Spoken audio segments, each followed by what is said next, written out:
عم شريف رحت اغير زيت الفتيس بتاع العربيه، فالراجل راح باصص لي من فوق لتحت كده بقرف وقال لي انت شكلك ياض مستجد في السواقه، زيت الفتيس الاوتوماتيك ما بتغيرش يا تغف، وسابني ومشي.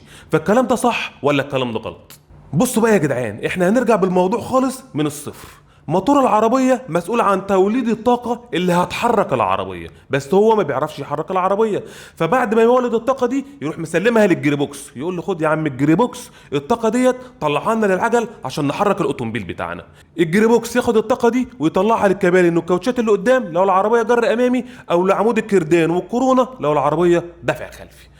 طب الجريبوكس دوت او الفتيس ده عباره عن ايه؟ عباره عن صندوق كده كبير جواه كوكتيل التروس متوصله بالموتور. طب كوكتيله التروس دي ايه وظيفتها بقى في العربيه؟ التروس دي العربيه مثلا عايزه تجيب الغير الاول، فتروح جايبه مجموعه التروس بتاعت الغير الاول معشقاها مع الموتور. طب انت عاوز تجيب الغير الثاني، ترجع الترس بتاع الغير الاول وتلحم الغير الثاني، وهكذا. ونيجي بقى للنقطه المهمه بتاعتنا اللي هي زيت الفتيس. ايه لازمته بقى جوه الجير بوكس؟ بص بقى يا باشا، زيت الفتيس دوت نقدر نقول عليه زيت هيدروليك، مش زيت بالمعنى الصحيح، اللي هو زيت هيدروليك. ليه؟ لان الزيت دوت هو المسؤول عن حركه التروس داخل الفتيس، هو اللي بيودي الترس الاول لمكانه والترس الثاني لمكانه والترس الثالث لمكانه وهكذا. تاني حاجه هو المسؤول عن تزييت التروس دي، لان التروس دي عباره عن تروس متعشقه في بعضها، تقعد تلف مع بعضها ويرجع يجي الترس اللي وراه يعشق ويقعد يلف مع بعضها.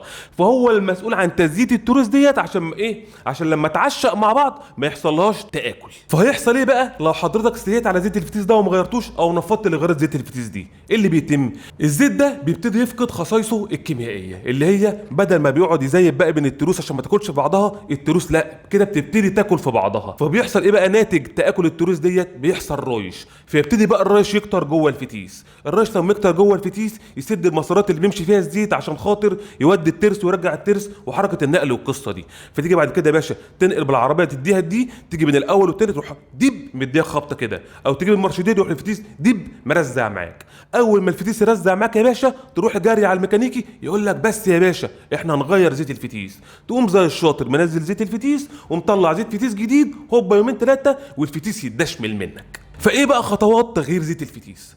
اول حاجه يا باشا بتبص على الكتالوج بتاع العربيه، هيقول لك زيت الفتيس بتغير على حسب 40 او 60 او 80 او 100 الف كيلو، حسب ما الشركه المصنعه للعربيه تقول لك. طب انت يا باشا نسيت ونفضت الحوار الزيت دوت وفقت مره واحده وعاوز تغير زيت الفتيس، بتعمل ايه؟ بتروح لمركز متخصص بيفتح طبه زيت الفتيس وياخد عينه من الزيت، لقى عينه الزيت نظيفه بينزل زيت الفتيس كله وينزل الفلتر ويطلع لك زيت فتيس جديد ودنيتك تبقى على الرايق.